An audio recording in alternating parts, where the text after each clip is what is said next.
Okay, so this is a poorly produced film on essentially you guys had asked me the question of how do I keep my top string so tight. So this is I'll try and talk you through it, and hopefully you have questions. Well, hopefully you don't have questions afterwards, but if you do have questions, obviously, please let me know.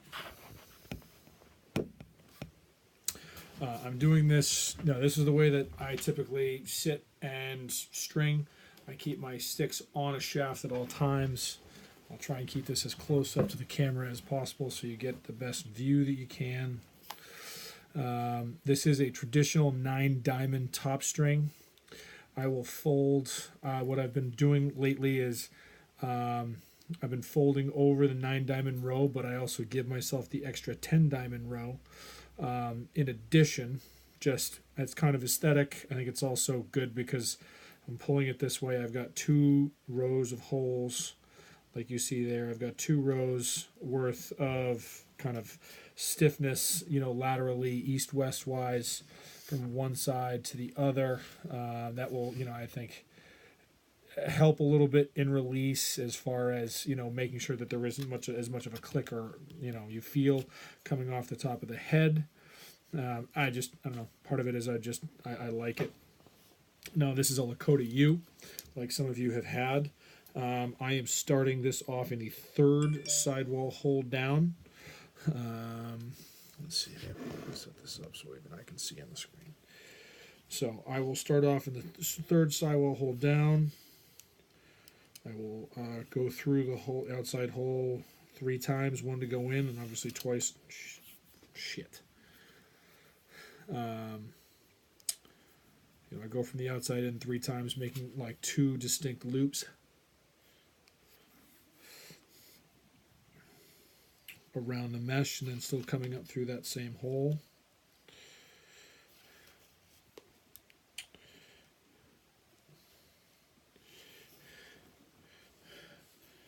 Again, I want that to sit, as you can hopefully see. I am trying to make that hole sit as evenly as it can against that one, and I am pulling it like super tight, keeping that way. Now I'm trying to, from then on, moving from this side to there, I'm trying to make sure I maintain tension in that part of the string as much as I possibly can.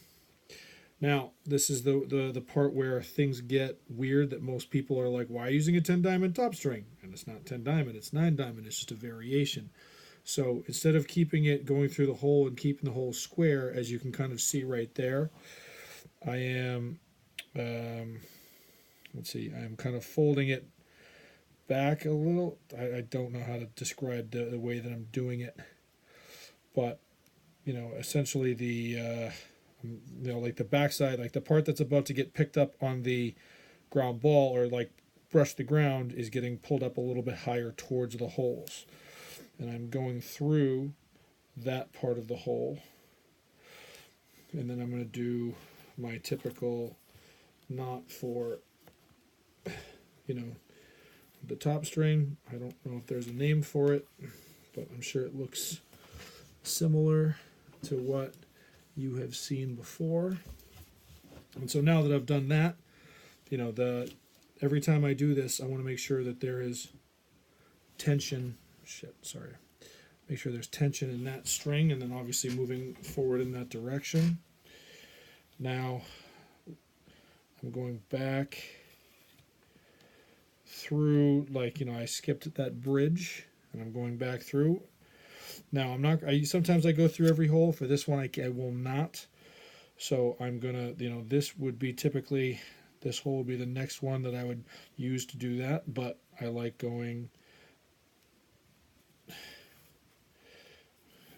in and out, and then back in. Hopefully that is visible.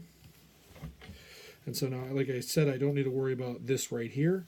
I just need to worry about, this transition from one of these to the other. And so again, some of you saw my finger. I wrap it around, and I am just pulling as much back and across as I can. I hold the tension in the knot there, and then I continue to pull and tighten and make sure that there's no slack, even in the actual, this little loop right there. And then just so we keep this relatively short of a video, I will fly through the rest of this.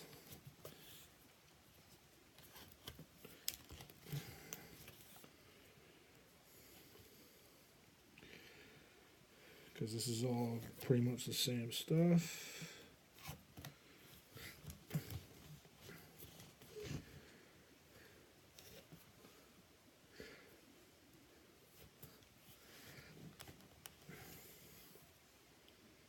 So now this is the part where, I think you guys had a little bit of trouble or I had some trouble kind of describing to you my process. And so this is to finish. If you notice here, like I haven't pulled the mesh all the way over yet, but I have, so I'm going to kind of finish it the way you typically would. Remember, it's that same third hole.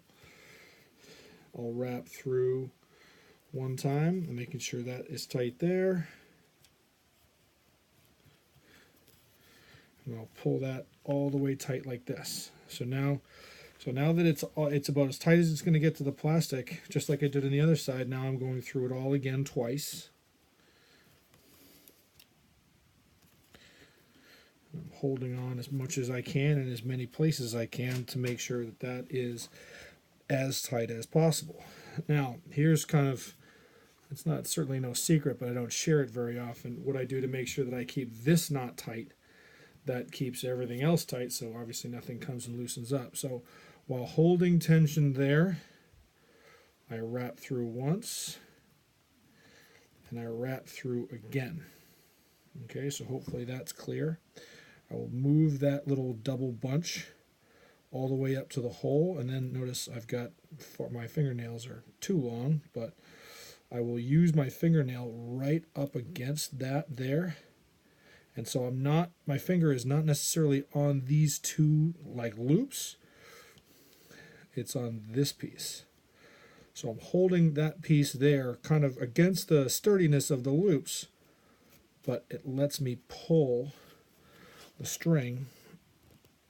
And even, that's even not perfect. It's a pun, sorry. That's not perfect in my mind. Like, I could probably do better, but that's like 1.5 millimeters, maybe 2 millimeters of play. There's a good view right there. I'm okay with that. I wish I did better, but like, I think that, like there being a little bit of looseness there, like I do that a little bit, like that. I can see in this that one is a little bit looser than the other, but as far as that, like all that looseness spreading out throughout this piece to here, that's negligible. That's not gonna have a traditionally noticeable effect on performance. And then when I'm done doing that, I try and stretch the mesh out a little bit, just enough to bend the plastic a little. My computer just froze. Hold on.